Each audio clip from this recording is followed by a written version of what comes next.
Hey everybody, it's PartyElite, and today we're taking a look at some absolute gems that released in 2025 that you may have missed, or otherwise decided to skip out on for one reason or another. I'm here to tell you that they're well worth going back to and giving a second look, and perhaps even picking up during the winter sale. As always, I primarily focus on games that have a strategic or tactical twist to them, from city building to tactical combat to management, simulation, so on and so forth. If you find something you like, consider letting me know with a like and a comment down below, and feel free to drop your own favorite gems from the year in the comments too. Now, with no more time to waste and with timestamps down below, let's begin. Drill Core is set in the distant future and has you working for a mining corporation intent on extracting as much as it can from as many planets as it can find. You go from contract to contract, taking you from planet to planet, and lead an expedition of miners to get to a particular depth on said planet as defined by the contract. In order to do so, you come in with your trusty mining platform and its powerful drills alongside workers of 3 different types: miners, carriers, and guards, because, of course, these planets' local inhabitants are none too pleased about your presence and will try and defend their homes. The platform is able to construct buildings with the help of resources your miners mine out, as long as your carriers are able to head into the mines and extract them with their lives intact. But ultimately, you're seeking out enough coal to power the platform's powerful drills and push down one level at a time. Your miners aren't able to dig through certain impenetrable blocks, so they must dig mazes out of the soil as they seek out the various resources, dodging everything from black holes to alien creatures burrowing in the ground to giant worms. But trouble comes from above too. When night falls, aliens attack your platform's core, and you need to build turrets of various kinds to defend yourself. Some shoot at single targets rapidly, others slowly cause damage over an area, so on and so forth. Environmental effects may come to your aid or hinder your progress, but ultimately, it's your decision-making that determines how the contract goes. Did you build additional barracks to hire extra workers to work faster? Did you build a lab to upgrade your existing workers instead? Did you build the various structures that give you active abilities to mine during the day or survive during the night? Every contract, whether you succeed or not, gives you resources to use in the meta layer to unlock more upgrades and options, from additional species to use on your platforms to additional buildings and much more, so you'll get more and more capable as you progress. There's a ton of fun to be had here. I certainly dug it, and you might too. Duchy is an absolutely phenomenal game that takes Tetris, blends it with the roguelite genre, and brings it to the medieval era, asking you to lead your people to victory through the strategic stacking of blocks. Choose a faction to lead and travel across a map of branching paths, as is tradition in the genre, choosing between nodes that grant you resources, unlock additional types of blocks, or, most commonly, have you playing a modified version of Tetris with said blocks. In this version of Tetris, familiar shapes come down from up top, and you have to stack them up, and when you complete a horizontal line, each of the tiles across that line will provide you with a resource based on the type of tile it is. The twist so far is that each of these blocks represents a different kind of biome, like mountains, forests, plains, rivers, etc., each providing a different resource that can then be used to unlock various additional tools or upgrade existing ones. More on that in a second. These horizontal lines don't disappear like they do in Tetris, and instead, you complete one of these nodes by stacking things as effectively as possible until you hit the top or run out of blocks, whichever comes first. Then, you move on to the next node. But there are more twists on the Tetris layer.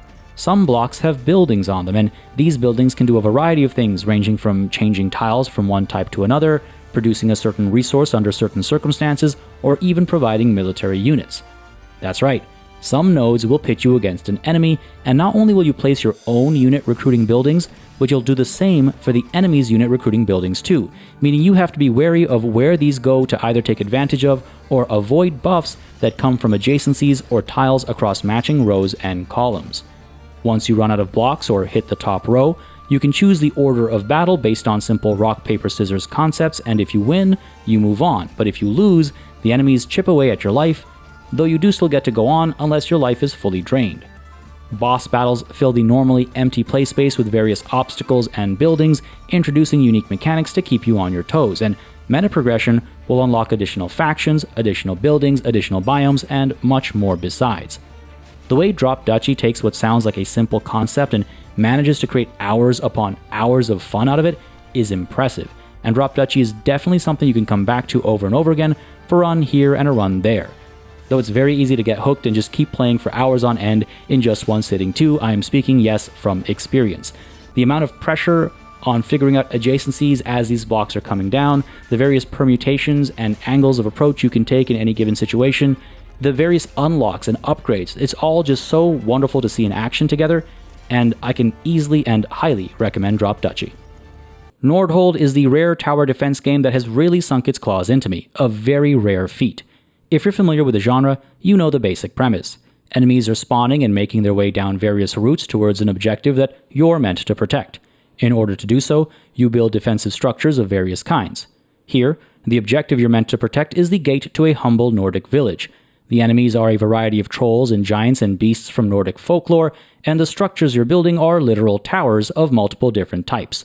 Some that shoot arcs of lightning that jump between nearby enemies, some that fire balls of magma over long distances, others shoot beams of energy at extremely short ranges, and some just fire good old-fashioned arrows.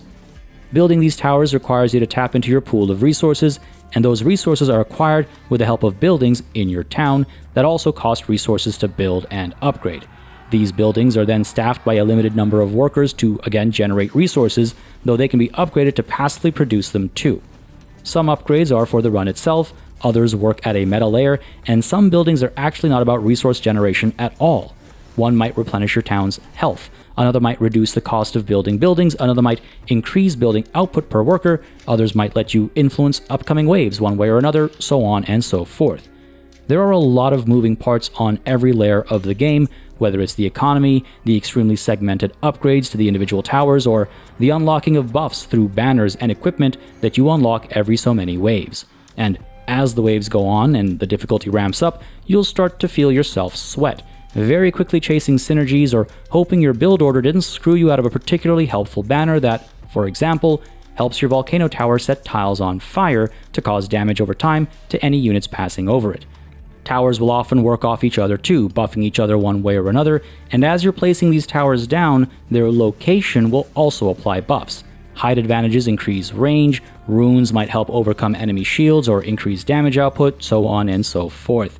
And again, each of these towers operates very differently, so while they have certain generic upgrades you can do at the cost of gold, that is to say, increase their range, increase their damage output, increase their fire rate, etc., there are also unique upgrades for each type of tower. For example, the lightning tower can be upgraded to have its arc hit more units per strike. Arrow towers can fire multiple arrows at once, and as mentioned earlier, volcano towers can set the floor on fire. There are many more tower types as well, but these are some of my favorite examples, I guess. As for the lanes, though things start somewhat linear, branching paths will quickly have you influencing where enemies come from, and at times asking yourself, could this path loop back around and make one of my previously available locations more effective than I previously thought, potentially having you revisit old spots under a new light. There's a lot going on here, and I've burned many hours in Nordhold, and I can strongly suggest that you go ahead and do the same. The Farmer Was Replaced came seemingly out of nowhere and was a pleasant surprise. A relatively simple game to learn and describe, but a very challenging one to master. You run a drone-operated farm, and you operate the drones of this drone-operated farm through lines of code. Create for and while loops, nest endless if-else statements, or create the most obtuse functions if that's your thing, and then watch as the programming plays out, debugging and fixing and iterating and improving, using your farmed resources to unlock upgrades along the tech tree that give new resources, new methods, larger space, and more. Learning what makes every crop type tick and learning how many ticks it takes to make each crop type grow is a fun part of the challenge, trying to optimize harvest times against growth times and managing the planting process at the same time to go with it. Whether you've never coded or you're an experienced programmer, the game will challenge you at one point or another, sooner for some than others. I found it extremely fun, and it's such a unique and fresh idea that I can't help but recommend grabbing it for a very unconventional game that really asks you to think intelligently, in again, a very unique way. Town to City is an absolutely charming addition to the collection of any fan of city building games that's looking for something a little more cozy. With campaign and sandbox modes that provide minimal challenge and pretty much no stress, there's a few ways to play, with just enough objectives to keep you motivated if you're the kind of player that needs goals even in more sandbox settings. You'll be asked to make sure people's needs are met, you'll get quests presented as letters to the mayor, you'll get people of different walks of life coming through demanding different things, and you'll otherwise need to progress through a tech tree to unlock more options for beautification, efficiency, and goods production, and distribution, with growth being the number one goal here. After all, you're trying to go from town to city. There are a lot of familiar trappings of the genre, different kinds of food, universities, cathedrals, houses, obviously, alongside things like taxes to collect, workers to assign, and coverage areas to consider. But the game has plenty to set itself apart too. Complex buildings like pubs and patisseries and restaurants require multiple input goods to provide their services. Perfumers and barbers and opticians make the city feel believable and real while providing unique goods and services that aren't often included in such games, and there's even multiple different kinds of clothing shops selling everything from hats to shoes to dresses and more, and this is all just scratching the surface. Most interestingly is the completely free-form approach to building your city. The ground automatically terraforms to match your building placement, for the most part.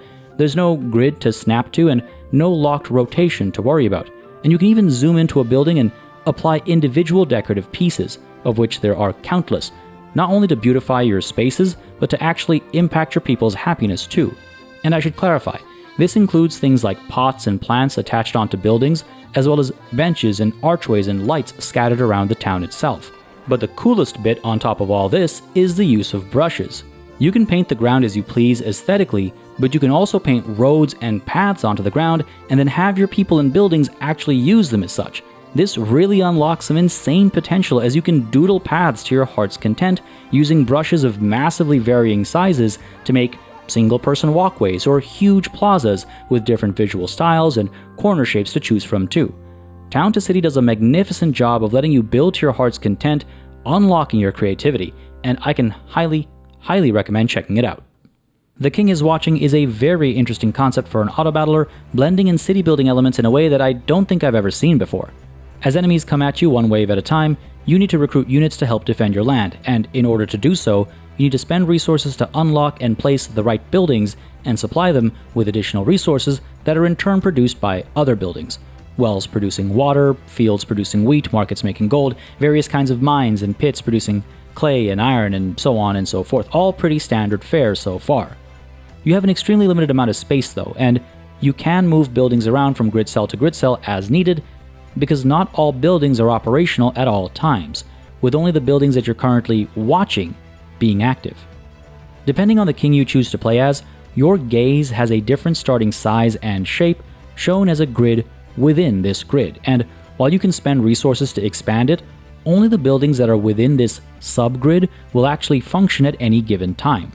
You can move and rotate your gaze as you wish, and you'll want to organize buildings around its shape as well as the needs of the various buildings and the needs of the time. A market selling wheat and a farm producing wheat are ideally active at the same time, for example, unless you need the wheat to recruit a unit, in which case you don't want to be looking at the market, at least temporarily, or you want to move the market outside of your gaze, or maybe you just want to tell the market to sell something else momentarily instead. Similarly, you have an upgradable cap to army size, so you'll shift your gaze on and off of recruitment buildings accordingly too. All this aside, you'll be able to cast spells to aid your warriors, and you'll even be able to prophesize future waves, which is to say, influence what you'll be up against and what rewards you'll reap from beating each one. And you won't win easily either, relying on upgrades in the meta layer to eke out success eventually, with more kings and kingdoms to unlock as well. The premise here is so simple, but so very clever, with an absolutely top-notch execution. I can highly recommend picking this one up, or at the very least, keeping an eye on it. Before we move on to highlight some gems from publisher Hooded Horse, I just want to remind you for transparency's sake that outside of the channel, I am affiliated with them. You can learn more about this affiliation in the video linked in the description down below, but rest assured that they have no involvement in what I decide to cover on the channel. My affiliation with them is just because I like their games in the first place, so naturally you're going to see them on the channel from time to time. With that said, first up, Nine Kings takes a very simple premise, combines it with simple graphics and simple mechanics, and somehow mixes it all up to make a surprisingly complex game.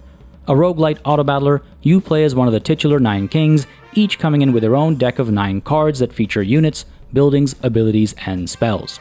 Then you're presented with a 3x3 grid, upon which you must either build buildings or place units, using the cards in your hands to do so.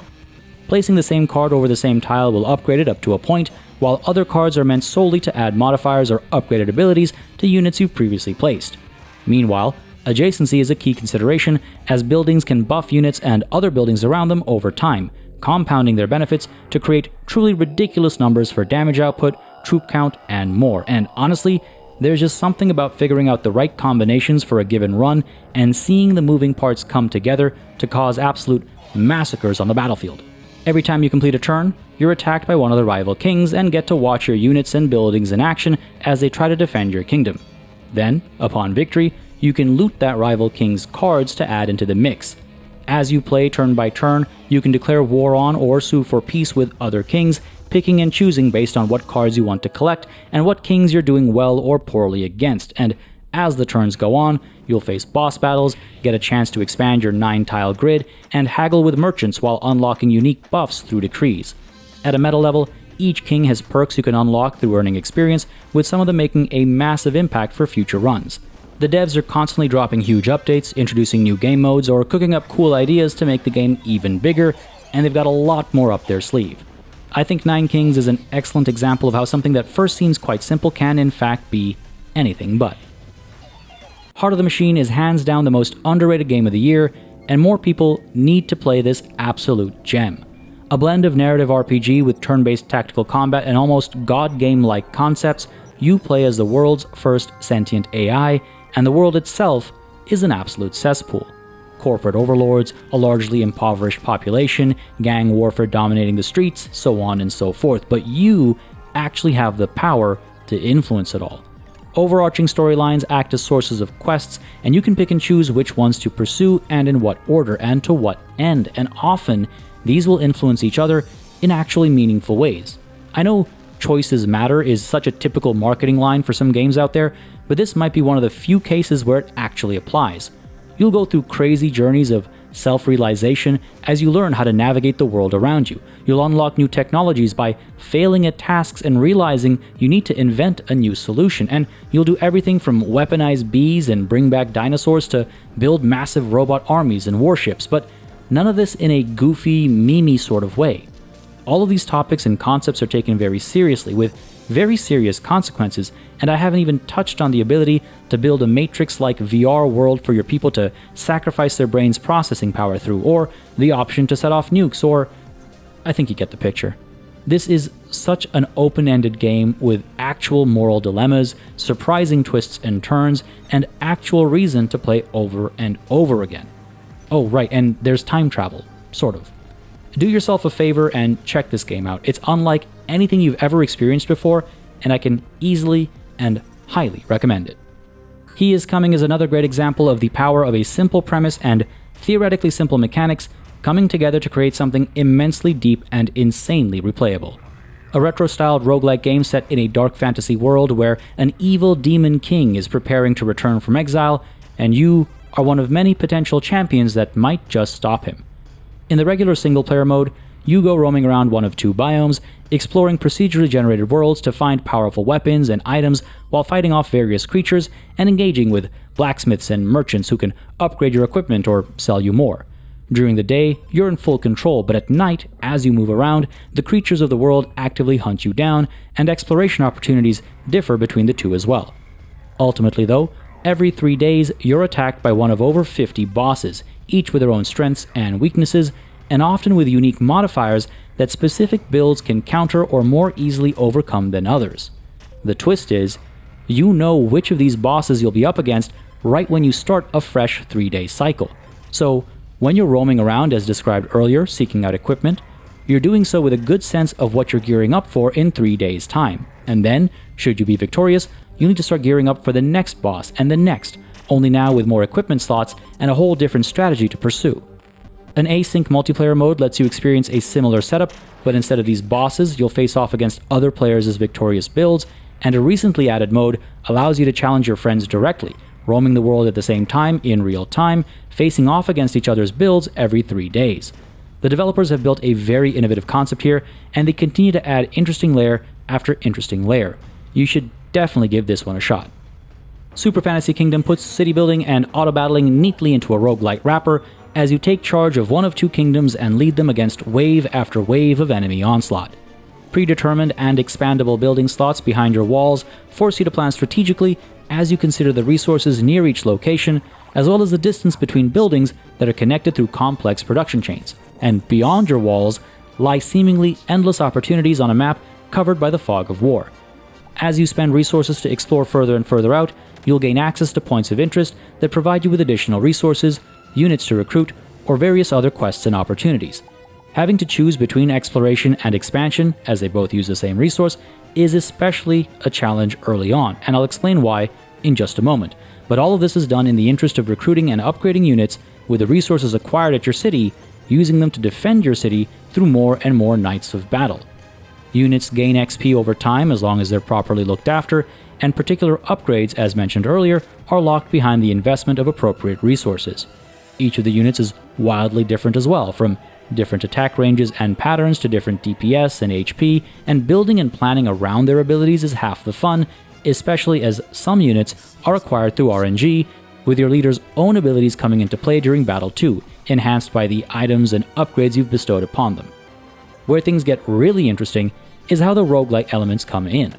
When you inevitably get overrun and need to start a fresh run, all the expanding and exploring you've done will carry over.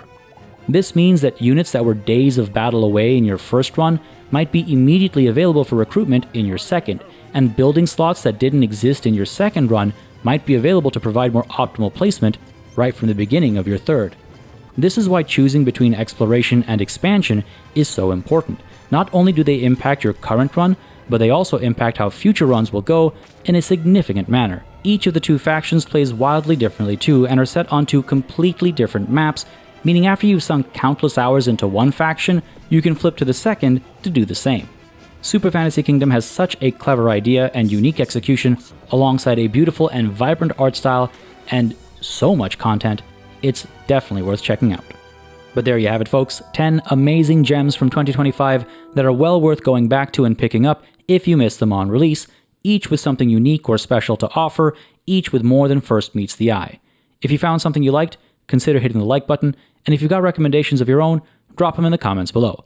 Otherwise, as always, a massive thanks goes out to all of the channel members and patrons who've been supporting the channel on a monthly basis. Y'all keep us alive and running smoothly. And of course, a big old thanks goes out to each and every one of you for watching.